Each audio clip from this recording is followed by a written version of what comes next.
우리 방자도 의사되면 정말로 좋거든요. 이제 나으리 방자랑 셋째도 이제 하나 신나서 알았어. 이몽룡의 장원급제 행렬이 재현되고 있는 이곳 남원 광활로원입니다.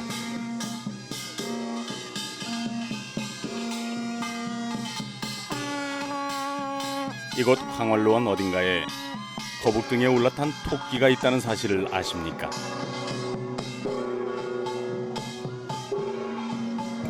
월랑이라고 하는 이제 다락 계단을 올라가게 되는데 거기에 토끼가 거북 등을 타고 있는 그런 어떤 전경들이 거기 펼쳐져 있어요.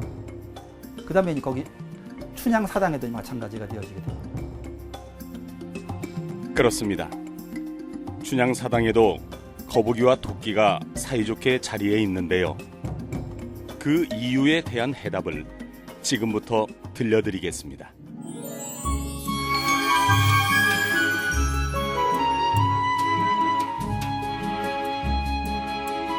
우리나라 최고의 러브스토리 춘향전.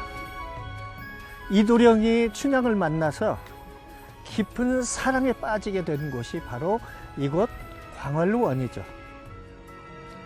아름다운 경관과 더불어 이곳에 인연이 있었던 역사적 인물들의 이야기가 아직도 생생하게 전해오는 곳이 광활로원입니다.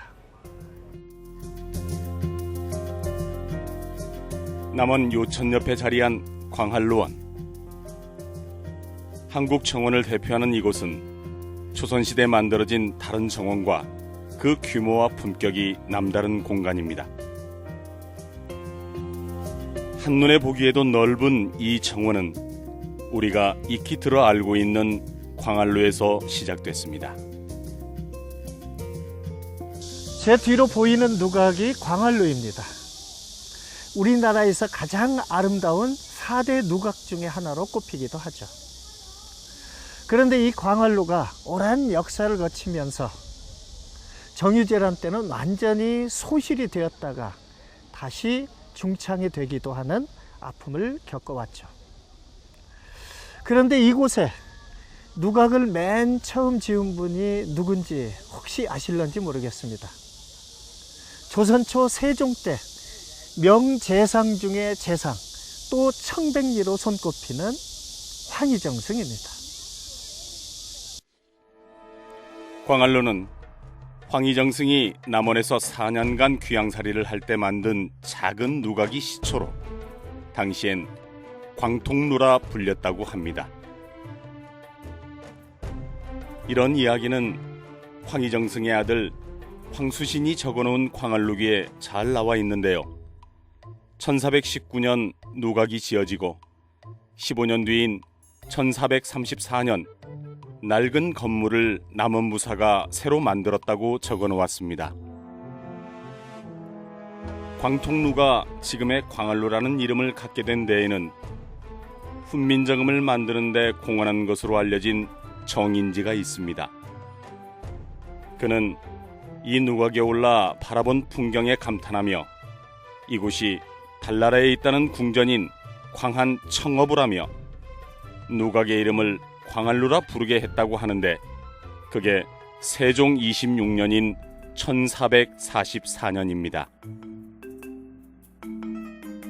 누각 안에 쓰여있는 계관이란 편액은 달나라 개소나무 궁전을 뜻하는데요. 이렇게 아름다운 풍광을 자랑하는 광활로와 관련된 사람 가운데 눈에 띄는 이름이 있습니다. 조선 중기 가사문학의 대가로 불리는 송강 정철입니다. 광활로는 제가 판단하기로는 조선시대에 경영된 우리나라 관아 조경 원림 중에서 최고의 진수를 보이는 그런 이제 대표적인 원림 공간이 되어지게 되는데 그 연원은 여러분들이 잘 아시는 정철, 송강 정철께서 전라 관철사를 역임하실 때 요천의 물을 끌어들이다 넓은 호수, 그 당시에 그 기록에 보면은 평호, 넓은 호수를 조성을 해서 하늘의 은하수를 상징을 하고 거기에다가 신선사상 배경인 복례, 방장, 영주의 세 개의 섬을 짓고 정자를 짓고 거기에 또 대나무라든지 배롱나무라든지 이런 어떤 꽃을 가꾸고 해서 원림을 경영했다고 하는 그런 기록이 남아 있습니다.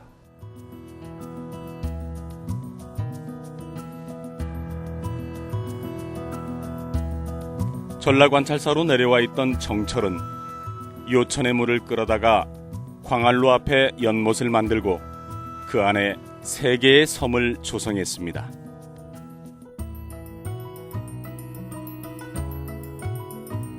오작교에서 가장 가까운 섬은 방장산, 지리산을 의미하죠. 가운데 자리한 섬은 금강산을 의미하는 복례산, 그리고 지금은 공사가 한창인 영주각이 있는 영주산이 있습니다.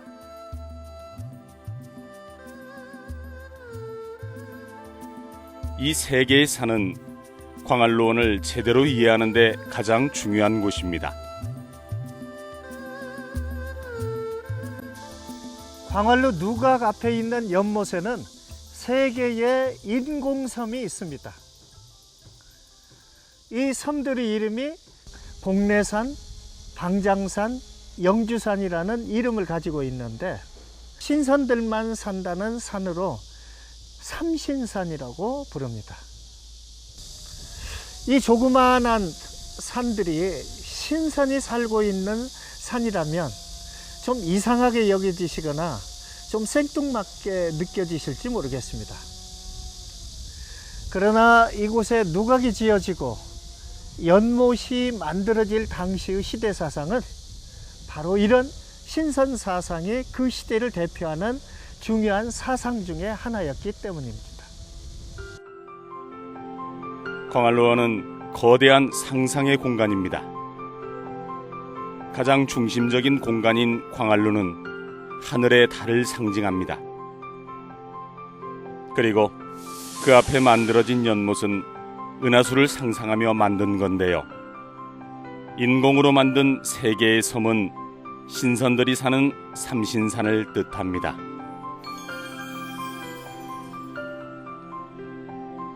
거기에 오작교를 만든 것은 은하수를 사이에 두고 1년에 한 번만 만날 수 있었던 견우와 직녀의 천상의 사랑 이야기를 구현한 겁니다.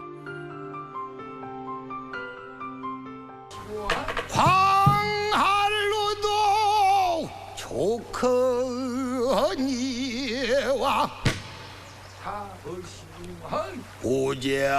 오작교가 더욱 좋다.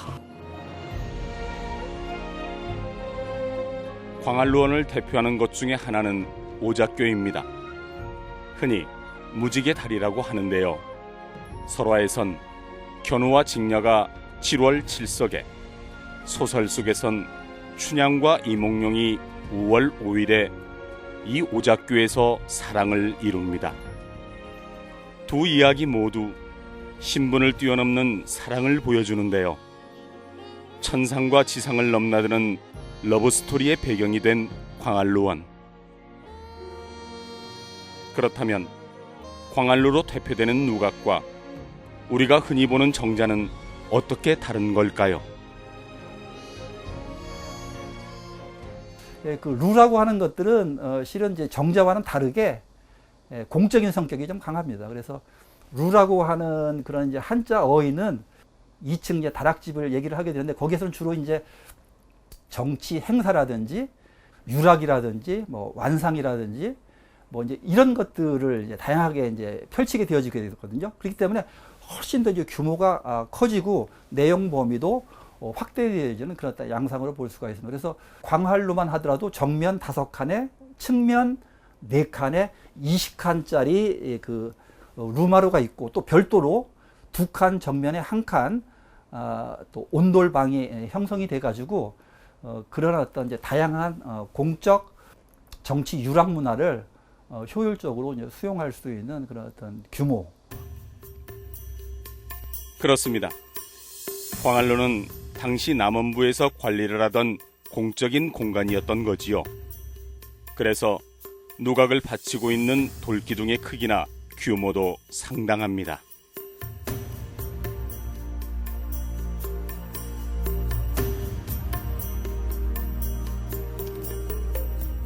지붕도 당시에 최고로 치던 팔짝 지붕이 올라앉아 있습니다.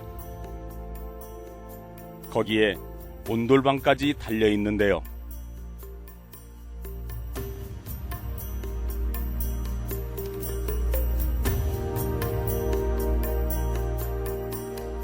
한번 열어보실까요? 이게 밑에는 다 구들로 되어 있고 예전에는 다 여기서 악공들이 대기하는 장소이기도 했고, 겨울에는 또 이곳을 방처럼 바닥에 구들이 되어 있으니까 따뜻해가지고 겨울에도 여기서 시국에 대한 이야기도 나누고 시도 짓고 이렇게 했던 것 같습니다. 조선시대 사람들은 이곳에 앉아 신선들이 산다는 이상향의 세계를 바라보며 현실의 시름을 잊었을 겁니다. 하지만 달나라의 궁전을 뜻하는 광안루에 오를 수 있는 사람은 많지 않았습니다. 관에서 관리를 했기 때문에 지체 높은 양반이 아니고서는 일반인들이 이곳에 들어올 수 있는 기회는 별로 없었을 겁니다. 누각안에 걸려있는 수많은 편액들은 조선 전기의 문신 김종직을 비롯해 천재 시인 옥봉 백광훈, 그리고 전라 관찰사를 역임했던 이석형과 송강 정철 등 당대의 이름난 인사들이 남겨놓은 시문입니다.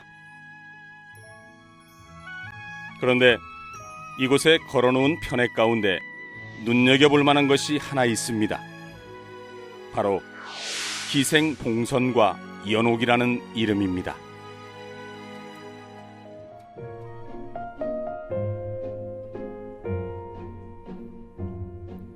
춤 끝낸 여인 홀로 누대에 기댔는데 오작교 가을달 반쯤 거둔 발의 휘영청.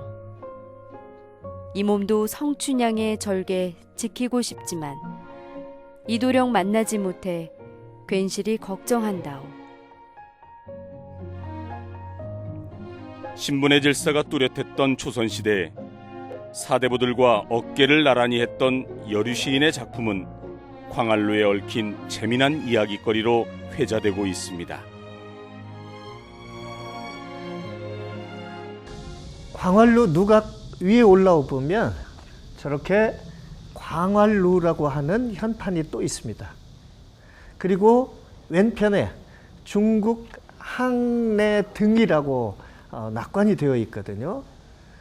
중국 사람 항내 등인데 중국의 사신으로 와서 아마 남원 이 광안루까지 와서 저 현판을 써주지 않았나 싶습니다. 그러니까 이 광안루어는 바로 전라도의 광안루나 조선의 광안루만이 아니라 중국에서도 한양에서 이를 보고 일부러 남원까지 와서 광안루를 보고 싶어 할 정도로 글로벌한 또 인터내셔널한 그런 광안루가 아니었을까 생각이 들기도 합니다.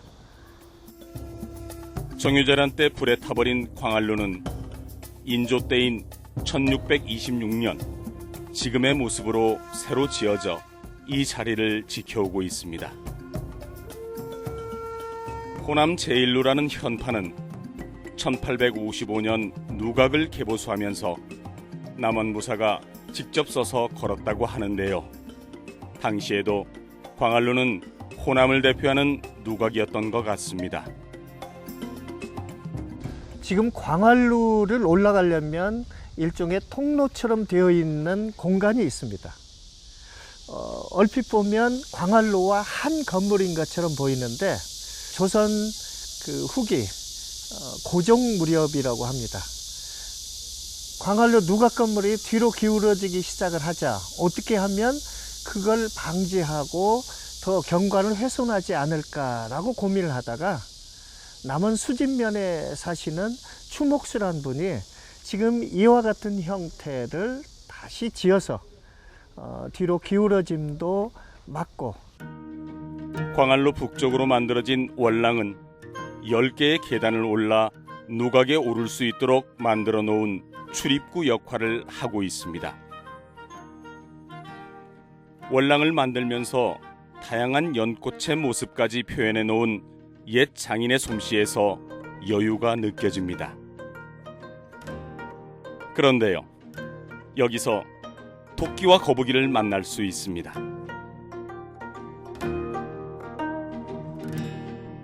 그리고 춘향 영정을 모신 춘향각에서도 모양은 다르지만 거북이 등에 탄 토끼를 찾을 수가 있습니다. 광활로 누각의 그 신성경의 세계, 달나라 월궁 세계에 이렇게 오르기 위해서는 월랑이라고 하는 이제 다락 계단을 올라가게 되는데, 거기에 토끼가 거북 등을 타고 있는 그런 어떤 전경들이 거기 펼쳐져 있어요. 그 다음에 거기 춘향 사당에도 마찬가지가 되어지게 되고, 토끼와 이제 거북과의 그런 어떤 상관관계는 이제 해중신선, 그 다음에 이제 달나라의 그 개수나무 전경에서 즐기는 토끼 어떤 풍류 같은 거, 이런 것들이 거기 펼쳐져 있는 것들이거든요. 그래서 그 이제 광활로 그 루각 그 안에도 그 개수나무 개자를 쓴 개관이라고 하는 그 편액이 거기 걸려 있어요. 그래서 이제 그런 것들은 이제 달나라 월궁 세계의 그런 어떤 이상향 공간들을 이제 거기에 이제 보여주는 것들이고, 광활루원에는 아는 사람만 볼 수 있는 다양한 상징들이 곳곳에 숨겨져 있습니다.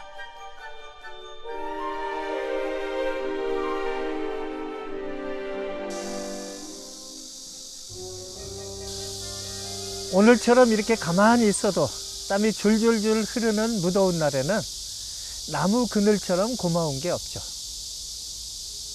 그런데 광활루원에는 이렇게 500여 년 된 커다란 나무들이 여러 그루 있습니다.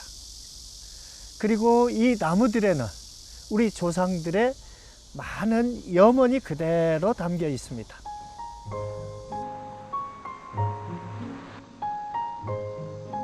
광활루원의 남문으로 들어가면 마주하게 되는 아름드리 팽나무.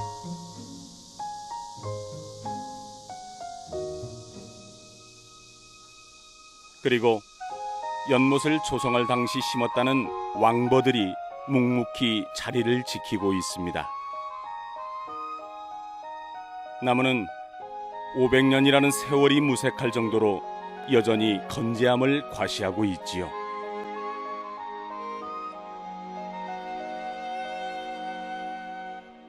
오래된 나무 중에서 이제 대표적인 것들이 왕버들이 있는데, 그 왕버들은 그 이제 풍류 문화 같은 거 이런 것들과 연계가 돼요. 풍류. 또 팽나무하고 느티나무 같은 거 이런 것들이 있어요. 그래서 이제 팽나무, 느티나무, 왕버들 이런 것들은 처음에는 볼품이 없지만 시간이 경과하면서 아주 웅장하게 이렇게 자태를 보여주기 때문에, 특히 그런 것들은 학자수라고도 얘기를 하게 되고, 그 다음에 삼정승, 삼공수라고도 이렇게 얘기를 하게 되는데, 그러니까 남원 고을에서 위대한 인물이 나오도록 염원하는 그런 가치 같은 거, 이런 것들을 이제 담고 있습니다. 그래서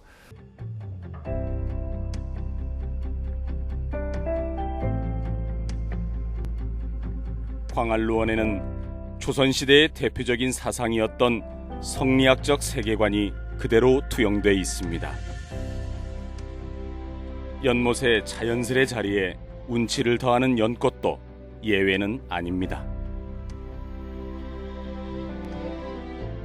그 식물의 어떤 생태학적인 특성들을 잘 개입을 시켜가지고 군자, 사대부로서의 그런 어떤 인격, 품격과 이렇게 이제 개입시키거나 가치관과 이렇게 대입을 시키게 되는데, 이제 광활루 같은 경우에는 평호에다가 연꽃을 도입을 했어요. 연꽃.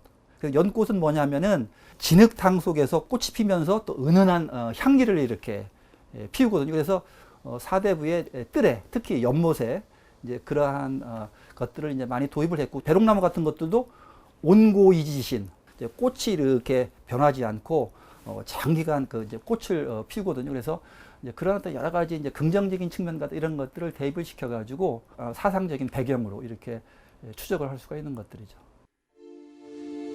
거기에 더불어 광활루원에서는 유독 대나무들을 쉽게 발견할 수 있는데요. 사군자 가운데 하나인 대나무는 당시 목민관들의 표상이기도 한 식물이었습니다. 대나무는 사시사철 푸르고, 그 다음에 곧잖아요. 고을의 수령들이 그 대나무의 그런 어떤 가치, 표리부동하지 않고 변하지 않으면서 그 올곧은 가치를 청렴결백하게 지켜야만 하는 그런 어떤 가치관 같은 거 아니면 목민관 같은 거 또 이제 그 월랑에 올라가다 보게 되면은 또 그 코끼리 그 조각상도 있어요. 목민관들 관하 수령들이 코끼리처럼 변함없이 이 정사를 잘 펼치기를 염원하는 그런 어떤 가치 같은 거 이런 것들과 이렇게 연계되어진 그런 해악이라고 볼 수가 있겠죠.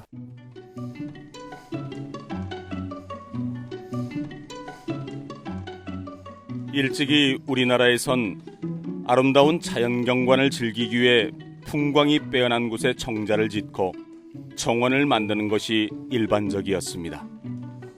하지만 광안루원은 인공적으로 물을 끌어다 연못을 만들었는데 거기엔 또 다른 의도가 숨겨져 있습니다. 광활로 누각을 이렇게 짓고 연못을 파고 한 것들도 결과적으로는 남원 고을의 태평성대와 안녕을 기원하는 그런 어떤 이제 가치가 있고요.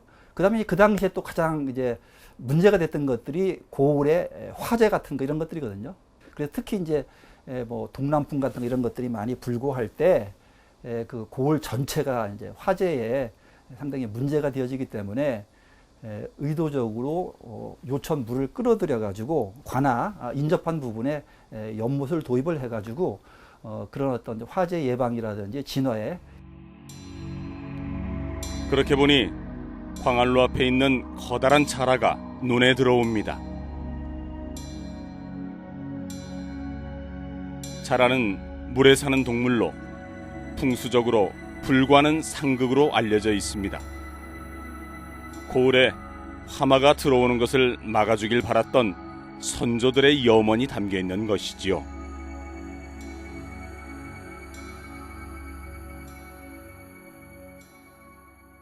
광활루원은 조선시대를 대표하는 정원이라고 할 수 있습니다.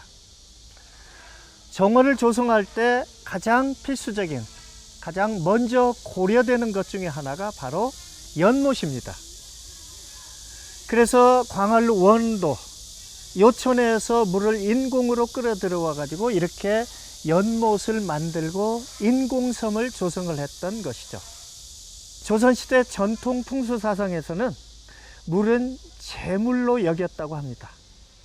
그래서 물이 쑥 흘러가 버리는 게 아니라 흘러 들어와서 머물다 가야 재물이 우리 집에 쌓일 수 있다라는 그런 사상을 반영했다고 볼 수가 있습니다. 광활루원은 조선시대 성리학사상 그리고 도교사상 이렇게 전통 풍수사상이 정원으로 구현이 된 우리나라에서 가장 아름다운 광활루원이 된 것입니다.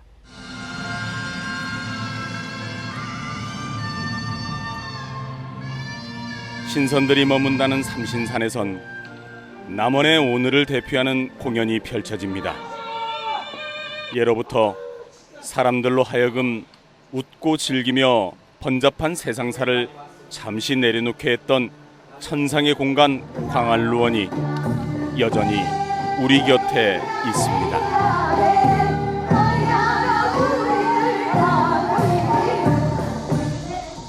조상들의 자연에 대한 사상과 철학을 읽을 수 있고 그리고 신선들을 만나는 천상의 세계가 있고 춘향의 절개를 느낄 수 있는 살아있는 교과서 같은 곳이 바로 이곳 광활루원입니다. 이곳에 오셔서 천천히 걸으시면서 천상에서의 여유와 그리고 역사의 숨결을 느껴보시면 좋을 것 같습니다.